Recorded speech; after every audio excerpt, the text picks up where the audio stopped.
Since the tribunals were first set up as a whole, and you know what they all are, the Rwanda Tribunal, Yugoslav Tribunal, Special Court for Sierra Leone, and the International Criminal Court, when you add them all together to provide an overall sense of numbers, we have the following.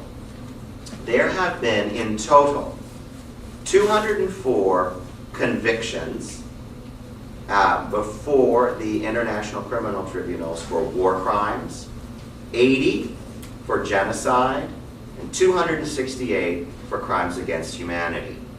Now, many people are convicted for more than one of these, right? So these numbers are not, it's not per capita. And when we look at the overall convictions, when you look at each of these set of charges, they represent approximately a quarter to a third of the total crimes charged. We also have to think about what exactly, for example, within crimes against humanity, individuals have been convicted for. So you know the three major international crimes. Genocide is a set of violent acts undertaken with the intent to destroy in whole or in part a particular national, religious, racial, or ethnic group. Crimes against humanity are different. They involve attacks that are widespread or systematic in nature, for example, but there are specific underlying offenses. And when you look at the overall numbers, the largest number of people convicted for crimes against humanity have been convicted for murder as a crime against humanity, as opposed to other crimes against humanity such as torture, rape, or extermination. Sentencing is something that we haven't talked about at all so far at this particular event. And I think it's one of the most underappreciated aspects of international criminal law, generally speaking. So what happens to these people at the international level who are prosecuted? Well, the average sentence at the Yugoslav Tribunal, the median sentence, is approximately 15 years. So individuals convicted at the Yugoslav Tribunal face a median sentence of about 15 years. The ICTR defendants at the Rwanda Tribunal face a median sentence of about 31 years. And then they get much higher at the Special Court for Sierra Leone, and the one is instance at the ECCC. So one takeaway from that I think is particularly instructive and important is there is huge disparity in the punishment you'll receive based on which institution is prosecuting you. The ICC's one trial verdict so far in the Lubanga case resulted in a 14-year sentence. So, but you know, that's slightly anomalous, I think, in the sense that the crimes convicted related to recruitment of child soldiers, conscription, enlistment, and use of children under the age of 15 in armed conflict. And that, ostensibly speaking, is a serious offense, but it's not as serious or not as grave as some of the other potential charges that the ICC may deal with in the future. But one major takeaway is great variability among the tribunals with regards to the punishments. Also, that the punishments are not much more severe and may in fact be a lot less severe than what you would get here for a simple drug offense. I think it's important for us to keep that in mind to some degree, because what we're talking about are people like Kaneko, whose story I read to you, and this is just what he said here was one of a dozen stories of what happened, but there are also people much higher up in the chain of command. But I want to pivot from that into another comment that Prince Zaid made yesterday, or the day before, I apologize, and that related to history.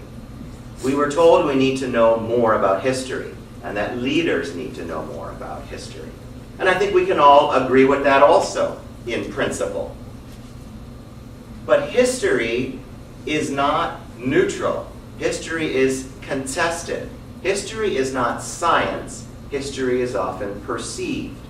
And I think the Karadzic case presents a great example of how courtrooms can very well permit multiple visions of history to proliferate. In the Karadich trial, the prosecutors have a historical narrative, and it's a historical narrative that we probably all largely share and agree with. And the prosecutorial historical narrative is that Karadich was a leader, a rhetorical force behind the Bosnian Serb population that mobilized this group, controlled this particular group, unleashed terror on Sarajevo, had brutality in camps where Muslims were held as prisoners, and in many ways represented the paradigmatic crime of the Serbian people committed in the name of the Serbian nation through his guidance. Karadich, though, in court, has a different view of history. And Karadich's view of history, which he brings forward, represents himself. He has helped Peter Robinson, but he's a lawyer and is quite involved in this case. He gives the following historical account. I did what I did because the Serbs are structurally under threat, historically, from other groups. The Serbs were the only resistors in World War II to other populations in the area, notably Croatia, that essentially sided with the Nazis. The Muslims were aggressive, numerically superior, and had intent. I worked for the collective self-preservation of the Serb nation, and at the end of the day, I'm only here because the international community was tricked, and because Serbia is simply fated to always despair, and I sought to expiate that despair. So, whatever we think of the value of both of these stories, the fact that they are both being raised at trial suggests the realities of multiple histories. And I have a question, and the question is this. If Karadich is convicted, and if the court legitimizes the prosecutorial version of history, which I'm confident it will do, will that actually make a difference on the ground in Serbia, for example, for people who might be sympathetic to Karadich's vision? I don't know. Does that mean the court shouldn't do it? No, of course it should do it. But I think we need to be cautious about not overestimating or overvaluing the influence and importance of judgment to reconstituting history. And also, we need to recognize that whenever a historical narrative is brought forward as a truth, and as fixed, and as permanent, and as uncontestable, that to many degrees is also a very scary view of the past, in that it also connotes an element of conceptual control over the present. So I think when we talk about history, courts may have some role in creating them, but courts also have a great role in permitting dissident views of history to actually be aired and get airtime. And clearly that happened in the Milosevic case as well.